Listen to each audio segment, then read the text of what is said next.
Voilà, salut à toutes et à tous. Merci de nous retrouver sur PS Télévision pour suivre votre émission à l'écoute de Sportifs. Nous sommes très heureux de partager ces moments exceptionnels ensemble avec vous qui nous suivez de partout à travers la République démocratique du Congo. Vous êtes à Kolwezi, à Likasi, vous êtes également dans le sud d'Ubangi, vous êtes à Kikwiti dans le Congo central. Vous êtes très nombreux en train de suivre cette très belle émission. Vous le savez très bien, c'est une émission qui vous donne également les informations sportives. C'est une émission aussi qui vous donne accès de bien vouloir aussi nous apporter les informations dans les différents coins de la République démocratique du Congo. Sachez-les très bien que nous allons bel et bien en parler et échanger sur ça ici pour que les autorités puissent trouver également des solutions. Bien sûr, le ministre des Sports et Loisirs, François-Claude Kaboulou Mwana Kaboulou, a intérêt de savoir tout ce qui dérange également le sportif en République démocratique du Congo. Voilà, merci beaucoup à ces gens-là qui nous écrivent aussi sur les continents. En Afrique, bien sûr, vous nous écrivez en Côte d'Ivoire, au Cameroun et en Égypte. Vous êtes très nombreux via Canal+, Canal 356, pourquoi pas aussi sur YouTube et sur Orao et à Canal+ Europe. Vous êtes très nombreux pour suivre cette très belle émission et comme je l'ai annoncé sur les réseaux sociaux, nous allons recevoir un invité qui est beaucoup plus spécial et ça sera pour la toute première fois qu'il passe également dans nos studios et ça nous fera également plaisir de connaître sur son CV et puis parler également de son approchement au sein de l'SV Club de Kinshasa. Toutes les vérités, vous en aurez également tout au long de cette très belle émission. Je vais vous les présenter après les informations. Sachez très bien que vous devez être scotché pour avoir plus de détails en ce qui concerne notre invité. Comme vous le savez très bien, on reste avec le tout-puissant Mazembe. C'est le représentant congolais aux interclubs de la CAF, vous le savez très bien, il a participé également à une compétition prestigieuse sur le plan continental qui est donc la Super League, éliminée face à la formation dans l'Espérance sportive des Tunis. Mais le club congolais a été sanctionné, comme vous le savez très bien, pour une amende de près de 450 000 $, puisque le club congolais n'a pas pu porter également un maillot, le maillot de TP Mazembe floqué Visite Rwanda. Voilà pourquoi la Confédération africaine de football a bel et bien, sanctionné le club congolais pour ses comportements de Corbeau de Lubumbashi via son président Moïse Katumbi. Vous le savez très bien avec tout ce qui règne également avec le Rwanda. Malheureusement, le club congolais qui devrait normalement bénéficier de 1 million de $, on va également retrancher dans les 1 450 000 $. C'est pareil comme le Vumbu l'a fait, c'est-à-dire il a célébré tout en rendant hommage également à toutes ces personnes qui meurent également à l'est de la République démocratique du Congo chassées au Rwanda. C'est pareil aussi comme le tout-puissant Mazembe a refusé de mettre sur son maillot le logo des Visites Rwanda. Donc je pense que le gouvernement congolais doit aussi réagir dans ce sens. Vous voyez très bien que le club qui contribue également ou qui accompagne également les institutions, qui accompagne les pays dans les différentes difficultés et circonstances qu'a également notre pays. Mais Mazembe jusqu'aujourd'hui ne bénéficie pas de moyens de la part du gouvernement. Je pense que le gouvernement congolais doit faire quelque chose pour soutenir également ce club congolais. Pourquoi ne pas remettre encore ces 450 000 pour que Mazembe puisse bel et bien être encore beaucoup plus fort. Vous le savez très bien, il est qualifié pour le demi-finale de la Ligue des Champions. Ça sera déjà pour ce week-end que le Corbeau va se produire face à la formation du national Al-Ali.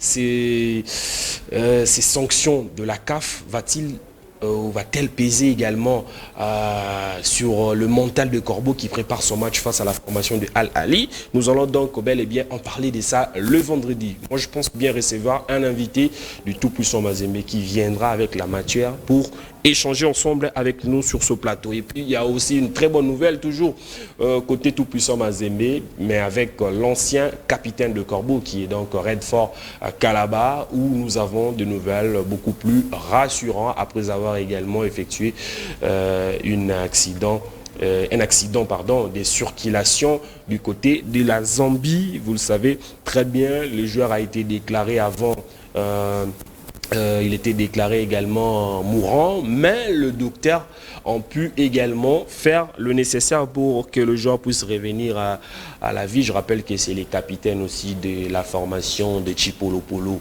de la Zambie.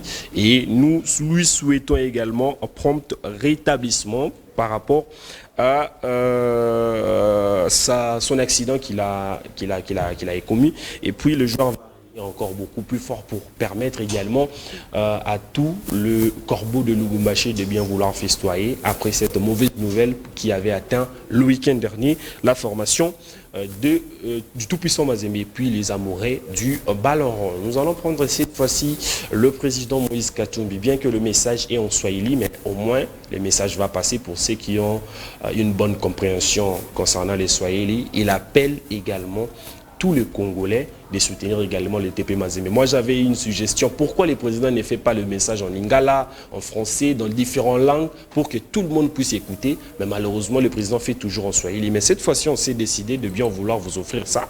Vous allez écouter. C'est donc qui écoutent Swahili. Ils auront également la chance d'écouter ça en 1 minute. Et puis, on revient sur ce plateau pour poursuivre également notre série des actualités en ce qui concerne cette très belle émission à l'écoute des sportifs.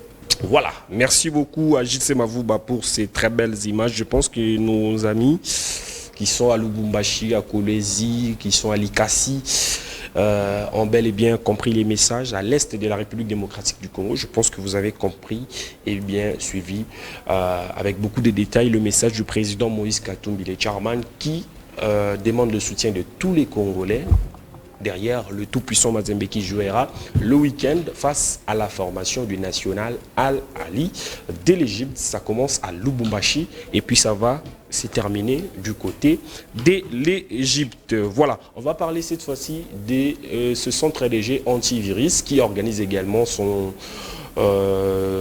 tournoi qui est donc à sa 3e édition, le tournoi des FIFA. Ce tournoi va donc démarrer à la fin du mois, c'est-à-dire le 29, et va prendre fin également le demain prochain. Ça commence également à partir des 19h, je rappelle bien le lieu, et c'est en face du premier shopping mall au 3e niveau. Vous allez donc voir le centre léger antivirus. L'abonnement, c'est 35 $.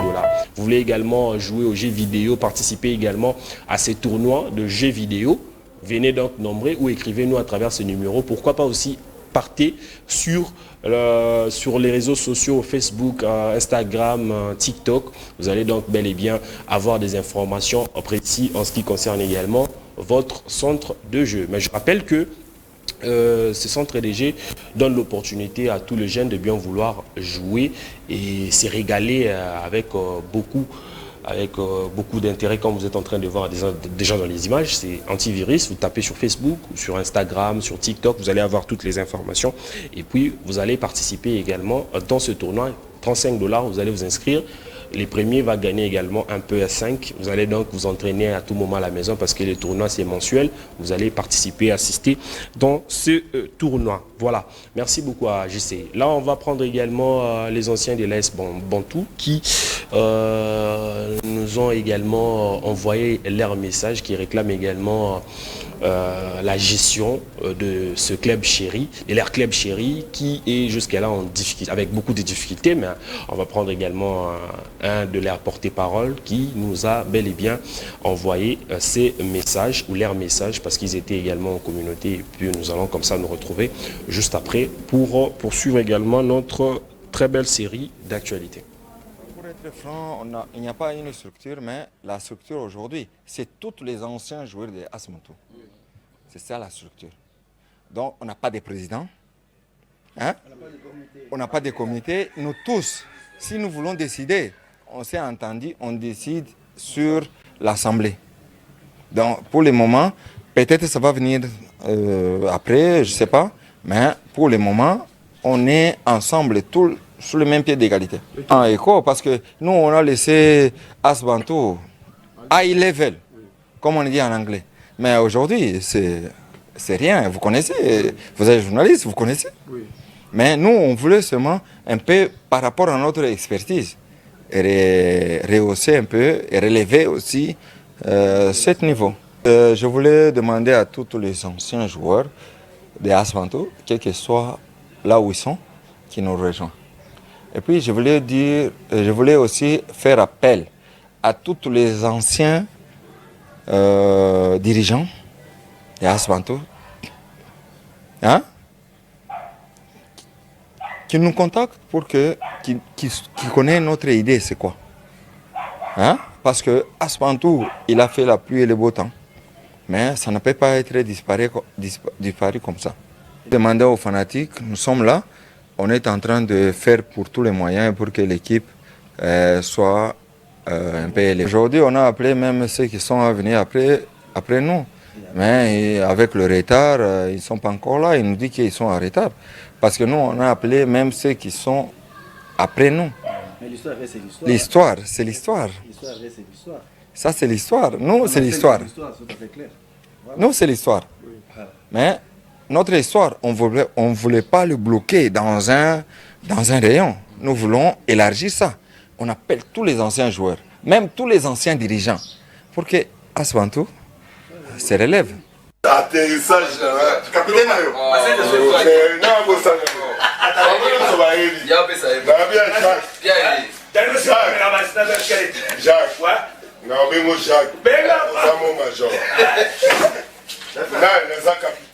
Voilà, vous avez donc suivi l'ancien capitaine Joey Mutamba, qui a indiqué également que les anciens de l'AS Bantou sont disséminés partout à travers le monde entier. Certains sont actuellement à Kinshasa, d'autres à Mbujimayi, au Katanga en Europe et aux États-Unis. Ainsi, le noyau réuni dans la capitale congolaise qui représente tous les anciens joueurs. Le capitaine emblématique a fait savoir qu'à l'issue de cette réunion, les joueurs ayant participé feront une restitution à ceux qui ont pris part. Il faut noter que l'initiative de se rencontrer en tant qu'ancien joueur de cette équipe de Mbujimayi émane de Patrick Katayi, dit Katalayi Boeing, ancien de la formation, ancien de la dite formation, allais-je dire. C'est pendant l'idée et d'enrichir également le groupe, enrichir en groupe, chose qui fait preuve de l'unité des anciens de cette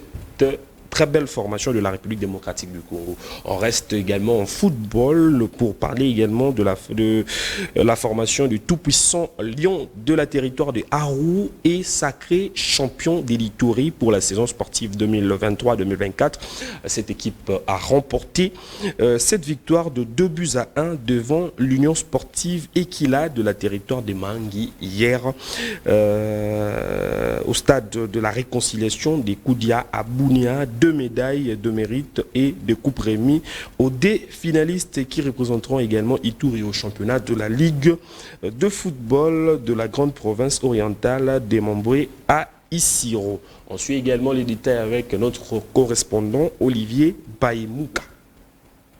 C'est sans toute première finale de son histoire, championnat de l'entente rurale de football de l'Ituri. Le Lion du territoire d'Arou a été sacré champion de l'Ituri pour la saison sportive 2023-2024 au stade de la réconciliation de Kindia à Bounia. Cette équipe d'Ariwara s'est qualifiée à la finale après avoir raclété l'Union sportive Elikia du territoire de Magui par score de 2-1. Cette finale s'est disputée ce dimanche 14 avril 2024 en présence du vice-gouverneur policier de l'Ituri, le commissaire divisionnaire Raouse Tchaloué. Le tout-puissant Lyon, pour sa première fois, remporte la coupe du championnat de l'entente rurale de football de l'Ituri. C'est le capitaine de cette équipe, Ampangu Androua, qui en fait l'honneur de cette équipe à la 36e minute et à la 90e minute. Par ailleurs, l'unique but des hommes du coach Zumbele Madiangu a été marqué par l'attaquant Malik Mungunuti à la 70e minute. Début 1 était le score final. C'est le vice-gouverneur policier de l'Ituri qui a remis la coupe au TP Lyon, accompagné de médailles en or ainsi qu'une moto marque Bajaj. La deuxième équipe a reçu des médailles en argent, une moto marque Seke. C'est la jeunesse électronique Gambela qui a occupé la 3e position et FC Amani la 4e. Un sentiment de joie pour les uns et les autres.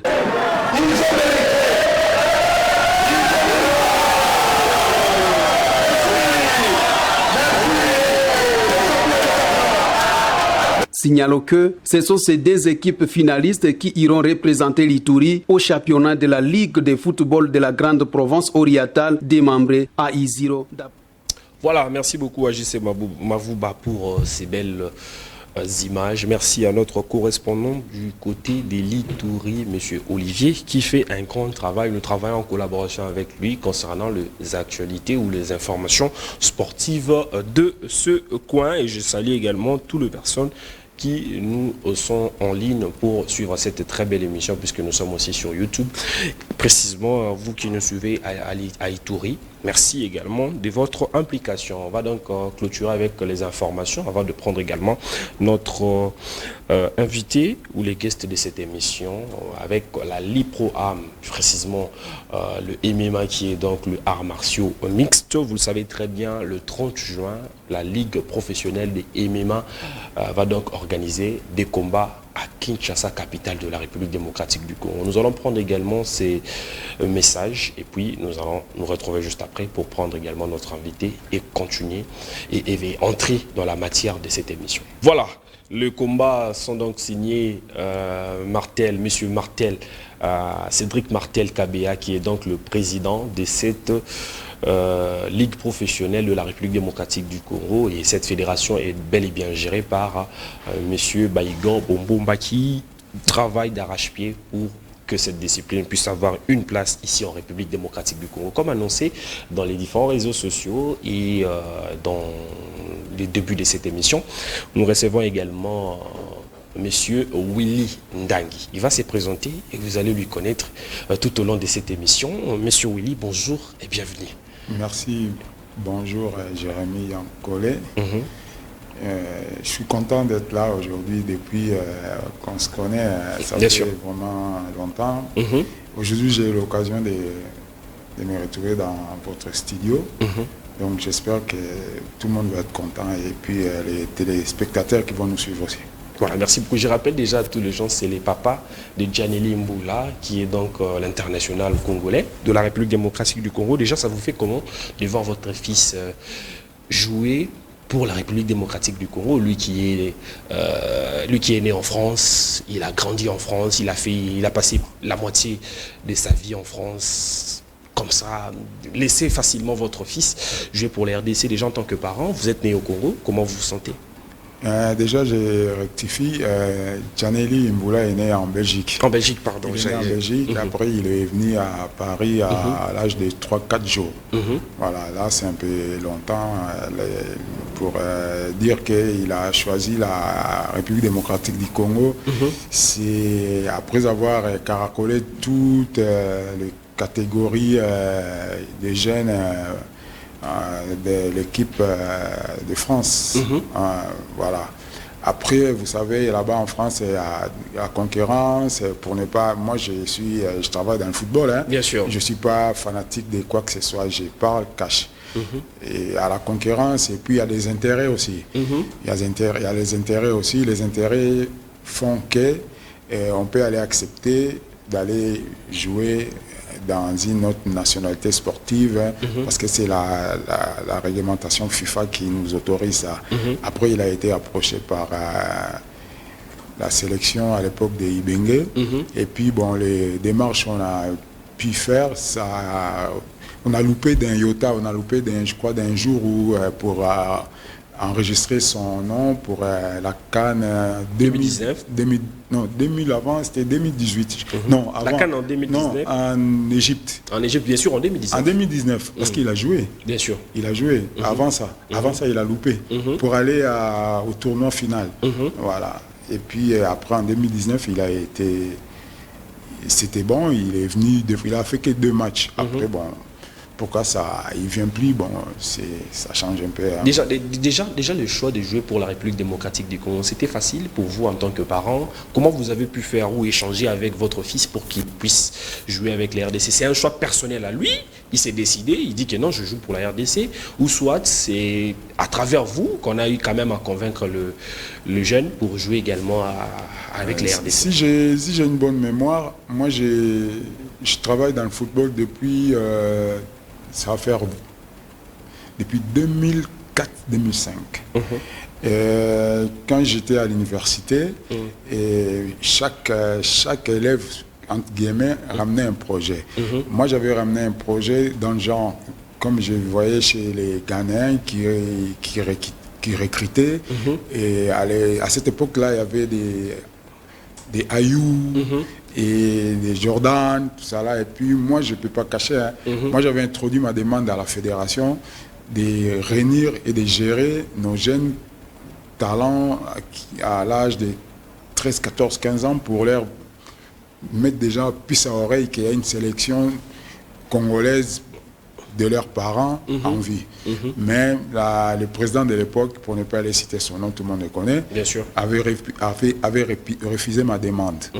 Bon, après, on ne pouvait plus rien faire, on laissait les enfants comme ça, chaque parent. Moi, j'ai représenté presque beaucoup de parents. Après, maintenant, chaque parent voyait son idée ailleurs. Après moi, comme j'aimais vraiment notre sélection, le Léopard, et j'étais contacté par un adjoint de Florent? Claude Leroy. Bien sûr. Claude Leroy. On a pu commencer à faire des démarches, mais les démarches n'ont pas abouti. Claude Leroy est parti et puis ça restait un peu feuille morte. Ça peut rester 2 ans, 3 ans. Après, quand la sélection française arrive pour récupérer un jeune dans un club, le club qui est là, un club français, est obligé de pousser son jeune dans la sélection parce que ça lui fait augmenter la valeur marchande. Ça, c'est une logique. Après, au fur et à mesure que le temps est arrivé au bon moment, c'est là où on a commencé à faire des démarches. Il y avait Florent Ibengue qui m'a appelé. Après, il m'a dit, bon, comme vous êtes d'accord, et le petit, il a discuté avec le petit, il a compris que le petit a compris maintenant tout le rouage. Et voilà, il m'a orienté vers M. Kandé. Et Maître Emmanuel Kandé. Maître Emmanuel Kandé, exactement. C'est là où on a commencé à faire des démarches, moi et Maître Emmanuel Kandé. Et jusqu'à là, on est... C'est pas l'effet que le gars avait vite compris que non, il n'a pas sa place dans la sélection française. Voilà, peut-être qu'il a pu également accepter facilement ou la RDC. Entre autres, c'est vraiment pas ça parce qu'il s'est retrouvé avec des amis dans des équipes, par exemple à l'Olympique de Marseille, qui partaient. Après, quand les amis ou les coéquipiers revenaient, il leur expliquait comment l'environnement, comment l'Afrique, comment tout ça là. C'est ça. Bon, lui, il a raisonné dans sa tête. Je ne peux pas rentrer dans sa tête. Moi, j'étais juste son conseiller et les papas. Et puis, j'étais un papa qui était bien averti par rapport à beaucoup de parents. Et puis, c'est dans ce sens-là, je peux aussi rajouter que j'ai aidé beaucoup de parents aussi dans tous les sens, les transferts, les négos. Je suis prêt à tout moi. Parle-nous un peu de vous. Vous êtes agent, manager. Dites-nous un peu oui, j'ai un certificat, ce que vous êtes dans le sport en fait. Dans le sport, j'ai un certificat. J'ai étudié le football dans son ensemble. Et les règlements, les réglementations, tout ça qui peut vous ramener à faire tout ce qu'on peut faire dans le métier du football. Entraîneur? Pas du tout. Là, impossible. Où il faut aller prendre une formation qui prend beaucoup de temps aussi. Après, bon, c'est pas le plus important d'être entraîneur parce que moi, je suis un encadreur des entraîneurs et des footballeurs professionnels. Donc, je peux ramener une stratégie à un club et à conseiller l'entraîneur ainsi que les joueurs, ainsi que le dirigeant et mettre l'harmonie et pour faire avancer les clubs. C'est pour cela là j'ai travaillé avec beaucoup de clubs. Comment vous avez travaillé avec un club? Par expérience? Par expérience, les clubs qui m'ont donné plus d'expérience, c'était l'Anavan Guingamp. Déjà, c'était avant même que mon fils aille à Marseille. J'ai travaillé avec eux pendant 3 ans. Donc j'étais entre le président et le directeur sportif. À chaque match à domicile. C'est là où vraiment j'ai appris parce qu'au départ j'étais recruteur de ces clubs-là et j'ai fait mes preuves. Après les teams, les présidents et les directeurs financiers, là-bas il y avait un financier, ils m'ont pris à leurs mains. J'ai travaillé aussi avec un entraîneur de l'équipe de France qui m'a amené dans des matchs pour voir des joueurs, tout ça là. Ça c'est mon job, c'est dans le sang, il paraît, on m'a dit que c'était dans le sang. Mais dans une photo là que nous sommes en train de voir avec votre... Ah ça c'est un ami qui était, c'est un ami qui travaille tout le temps avec moi. Lui c'est un ancien international ghanéen. On travaille dans le football. Là, j'étais dans son club pour suivre un joueur, parce qu'il a toujours aussi besoin de moi, c'est comme ça. Et mes expertises vraiment font avancer des clubs, tout ça. Avec un jaquette du PSG oui, le jaquette du PSG, là, parce que Gianelli, il a joué au PSG. Et là, c'est un haut que le PSG nous a donné, les parents, pour aller à chaque fois, quand il fait froid. Il était en formation ou bien? Dans le centre de formation. Il était dans le centre de formation. Il a été avec Lundoulou. Après, comme il y a les seuls jeunes, parce que moi, je l'ai fait quitter là-bas. Les seuls jeunes. La raison, c'était quoi? Non, mais les Paris Saint-Germain, depuis, c'est des clubs où, quand ils entendent un joueur qui cartonne quelque part, ailleurs, ou au Canada, ou en Afrique, ils ramènent. Donc, il pouvait avoir un jeune qui pouvait aller être plus meilleur que mon fils dans le même poste. Alors, mon fils devait être son remplaçant. Pour rétrograder ou faire quitter les centres. Comme moi, j'étais déjà à l'université, pas dans le milieu. Les parents qui étaient avec moi dans le milieu, et leur plaisir, c'était le Paris Saint-Germain. En tant que moi, j'ai regardé la carrière. C'est pour cela, moi, j'ai fait quitter mon fils au PSG. Je l'ai fait retourner dans un club amateur qui est un grand club aussi, les Racing de Paris. Voilà. Et puis mon fils... Paris FC Non, Paris FC, c'est un peu plus bas. Mais aujourd'hui, Paris FC, il est plus haut parce que Paris FC est en Ligue 2. Mais les Racing Club de Paris, c'est un des premiers clubs français de Paris. C'est là où il y a le terrain où il y a la première Coupe du Monde à l'époque. Bien sûr. Il y a eu Bokandé. Il y a un Congolais aussi qui a joué là-bas. Gilles Bokandé? Non, Gilles Bokandé, c'est un Sénégalais. Il y a aussi un Congolais qui a joué là-bas, j'ai oublié le nom. Un grand Congolais, un grand nom. Voilà. Même aussi Nzonzi aussi est passé par là. Imbula. Bon, Imbula, mon fils, il a fait rentrer beaucoup de sous, plus que Nzonzi. Nzonzi, il a ramené l'argent quand il a gagné la Coupe du Monde. Voilà. Mais mon fils, c'était par rapport au transfert. Voilà, parce que le directeur sportif lui-même m'a dit, votre fils a ramené. Grâce à votre fils, on a gagné 400 000 ici, c'est top. Voilà. Ça vous fait comment de voir également le parcours de votre fils? Il est passé par Porto, il est passé Stock City, il est passé par Marseille, il est passé par Rayo Vallecano. En fait, il y a beaucoup de clubs comme ça en Italie. Il a fait presque beaucoup de championnats. En Europe, déjà en tant que parent, comment vous apprenez ça? Moi, j'ai arrêté de travailler avec lui, je crois, quand il est à son retour de la sélection, en 2019. C'est là où j'ai arrêté de travailler avec lui. Il a préféré travailler avec le reste du monde. Bon, il est majeur maintenant, il peut faire tout ce qu'il veut. Moi aussi, je travaille dans le football et c'est ça. C'est ça. Mais bon, il va aller revenir. Je crois, là, on a échangé une fois depuis que je suis là. Après, on est en train de voir si on peut voir un bon club pour qu'il arrive à stabiliser un peu sa carrière, parce qu'il trop dedans dans sa carrière depuis 3-4 ans. Qu'est-ce qui est vraiment à la base de ça? Parce que des fois, il est blessé, des fois, il fait des choix de club pas assez majeurs. C'est quoi le problème? C'est les management ou... Son entourage, il y a aussi son entourage ou la star system. Parce que ce que je lui ai dit ou j'ai remarqué, à chaque fois quand il se retrouve dans un club, il est trop star que le club. Alors, est-ce qu'il va mieux ou il ne va pas mieux, ou il a un problème avec le système de fonctionnement? Mais cette fois-ci, je crois qu'il a mûri, il a compris, il a maintenant des enfants, c'est un papa de jumeaux. Bien sûr. Donc, je crois qu'il va aller s'en sortir. Ok. Il y a une photo, on va nous afficher cela avec une photo avec vous et Carlo Ancelotti. Vous allez nous dire carrément, c'était quoi, à l'occasion de quoi que vous avez rencontré l'actuel coach du Real de Madrid? Là, c'était avant qu'il laisse à Zidane. C'est, je crois, en 2018. Il m'a beaucoup cherché. Il m'a beaucoup cherché tellement qu'il s'est retrouvé avec des amis agents qui me connaissaient. Il m'a mis la garde, il m'appelle, il vient dans mon resto, j'arrive dans son resto. Il me dit, on va faire un selfie. Ah bon? Et on fait un selfie avec lui. Ouais, c'est lui. Oh, mais c'est lui qui... Mais ouais, le coach Ancelotti, il a besoin de... Ah bon?